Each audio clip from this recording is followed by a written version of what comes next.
ninashuhudia hapa kwamba Mheshimiwa Lukuvi alikuwa na nidhamu ya juu sana ya kujituma katika kufanya kazi.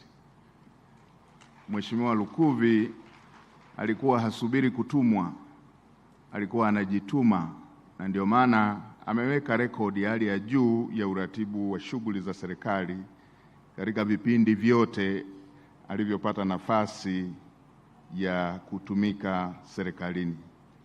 Mheshimiwa Lukuvi alikuwa mshauri wa kila mmoja. Kila mbunge amepokea ushauri kutoka kwa Mheshimiwa Lukuvi.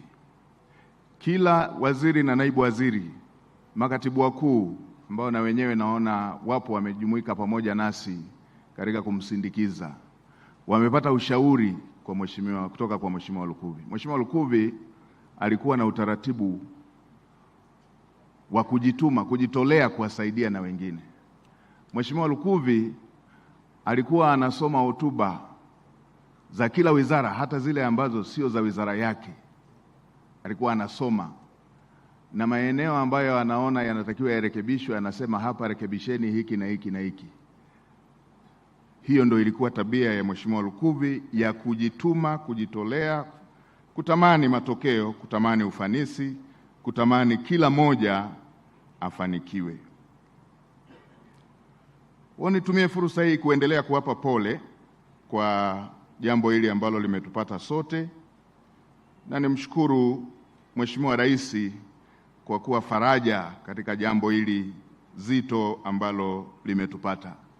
Mara baada ya jambo hili kutokea, Mheshimiwa Rais alitoa maelekezo kuhusu ushiriki wa serikali kikamilifu katika kumsindikiza ndugu yetu kwa heshima zote anazostahili. Hivyo serikali imekuwa bega kwa bega na familia tangu jambo hili litokee, kuweza kuhakikisha kwamba tunamsindikiza mwenzetu Mheshimiwa William Lukuvi kwa heshima zote anazostahili. Niwashukuru wananchi wa jimbo la Isimani, wana Idodi, wana mkoa wa Iringa ukiongozwa na mkuu wa mkoa kwa kuhakikisha shughuli hizi za mazishi zinakwenda kama ilivyokuwa imekusudiwa na heshima zote zikiambatana na heshima zote za kumsindikiza ndugu yetu. Nawashukuruni sana. Mwenyezi Mungu aendelee kuwatia nguvu, awajalie subira katika kipindi hiki kigumu. Leo hii tuko na huzuni nyingi, tunapomsindikiza mwenzetu, kaka yetu, baba yetu, mzee wetu, kiongozi wetu kuelekea katika nyumba yake ya milele. Tumeshatoka kupata tafakari na nasaha kutoka kwa viongozi wetu wa ibada. Ni vyema tukazingatia na tukayaishi yale tuliyoelekezwa. Tunapokuwa na misiba hii, huwa tunapata fursa ya kutafakari pia juu ya maisha yetu, lakini pia na kuwaasa familia pamoja na wengine wote kuendeleza upendo, mshikamano na kujitahidi kuhifadhi umoja, kitu ambacho Mheshimiwa Lukuvi alikuwa akivisisitiza. Alikuwa kiongozi anayesisitiza ushirikiano kati ya serikali na muhimili wa Bunge, ushirikiano kati ya mawaziri na waheshimiwa wa Bunge. Leo hii ambapo yeye amepumzika, tuendelee kumwenzi baba yetu kwa vitendo, kuanzia ngazi ya familia, ndugu, jamaa pamoja na marafiki.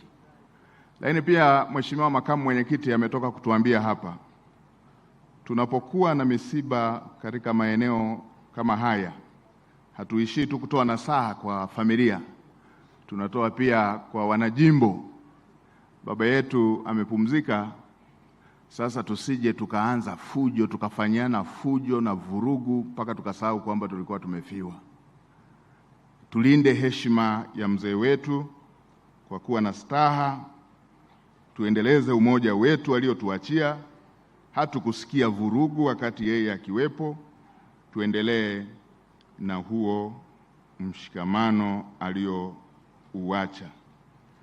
Kwa kuwa leo tuko msibani, na nasaa pamoja na salamu za faraja zimeshatolewa na viongozi wetu wa kiroho. Mimi nisiseme sana, nimeshaleta salamu za Mheshimiwa Rais na salamu za serikali. Nitapanga ziara kuja mkoa wa Iringa, hapo ndio tutakuja tuongee kwa kirefu. Tutapita katika kila eneo, nitapita katika kila halmashauri, nitapita kila jimbo, hapo tutakuja tuongee. Na nimpongeze Mheshimiwa Mkuu wa Mkoa, tayari alishawaandaa viongozi wote wa mkoa wa Iringa. Kwa mimi nasema tu muwe tayari, tutakuja kuongea wakati wa ziara, na mjiandae kweli kweli, kwa sababu katika maandalizi ya ziara tayari nimeshaona maeneo ambayo tunatakiwa tuje tuyafanyie kazi.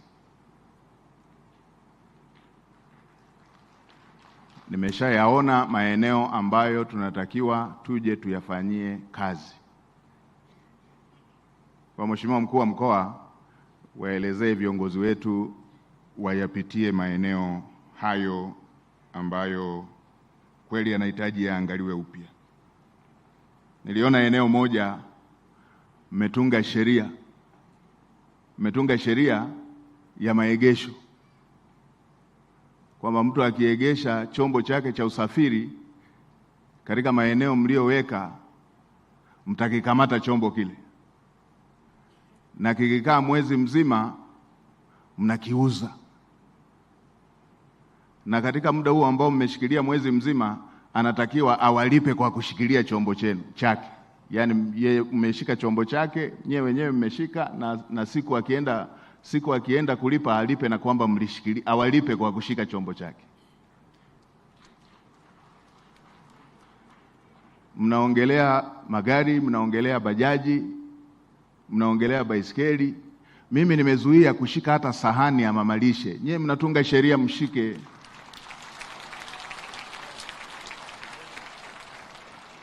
Ninyi mnaongelea kushika kitendea kazi cha Mtanzania, na pengine amekopa, na pengine anadaiwa na benki, na mshike kwa hiari yenu wenyewe. Amekosa fedha ya kukigomboa ili akichukue, mnasema awalipe na kwa kushika. Mbona hamjaweka magari ya serikali kama mnapenda kushika magari?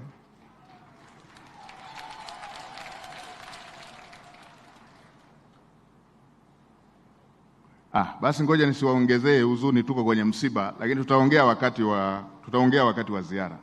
Nilitaka tu kukumbushia hiyo kwamba Mheshimiwa Lukuvi mara zote akiwa Chief Whip alikuwa anazingatia mambo yanayowahusu Watanzania, na ushuhuda wa kwanza kwamba alikuwa anazingatia, ameweza kukaa kama mbunge kwa kipindi kirefu namna hii. Kama haushughuliki na mambo ya Watanzania wanaokuchagua, huwezi ukakaa. Tuulizeni sisi wabunge uone jinsi ilivyo kazi kurudi hata awamu ya pili tu. Ukiona mtu kakaa miaka 31, aliweka kipaumbele maisha ya wale anaowaongoza. Kwa hiyo sote tuishi kwa vitendo maisha ya Mheshimiwa Lukuvi, ili kila mmoja wetu atakapoitwa, kama ambavyo Mheshimiwa Rais mstaafu hayati Ali Hassan Mwinyi alisema, tuwe na kitabu kizuri watakachosoma wengine, kama ambavyo ama simulizi nzuri watakavyosimulia wengine, kama tunavyosimulia leo maisha yenye ushuhuda ya Mheshimiwa William Lukuvi. Poleni tena sana familia, poleni sana wanaisimani, poleni sana kanisa. Mmeondokewa na mtoto wa kanisa, poleni sana. Baba Paroko pamoja na jopo lako lote, poleni sana. Sisi tutaendelea kumwenzi Mheshimiwa Lukuvi kama ambavyo makamu mwenyekiti ametoka kutoa maelekezo hapa, kwa kutekeleza ile miradi ambayo na mwenyekiti wa chama wa wilaya ametoka kuitaja hapa. Barabara hii ambayo ameiacha na ikumbuka vizuri, Mheshimiwa Lukuvi alikuwa anaifuatilia mwenyewe.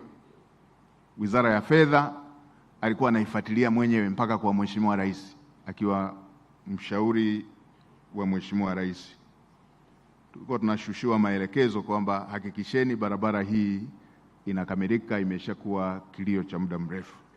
Lakini pia na miradi mingine ambayo Mheshimiwa Mwenyekiti umeisema hapa, miradi ya kule tarafa ya Isimani, miradi ya kule tarafa ya Pawaga, pamoja na hii mingine ambayo Mheshimiwa Makamu Mwenyekiti amesema ipo kwenye ilani ya uchaguzi. Niwahakikishie kwamba serikali itaendelea kutekeleza ama sehemu ya kutekeleza ilani ya uchaguzi ya Chama cha Mapinduzi, lakini pia kama sehemu ya kumwenzi ndugu yetu William Vangimembe Lukuvi. Poleni kwa mara nyingine. Bwana alitoa na Bwana ametwaa, jina la Bwana lihimidiwe. Asanteni kwa kunisikiliza. Mungu awabariki sana.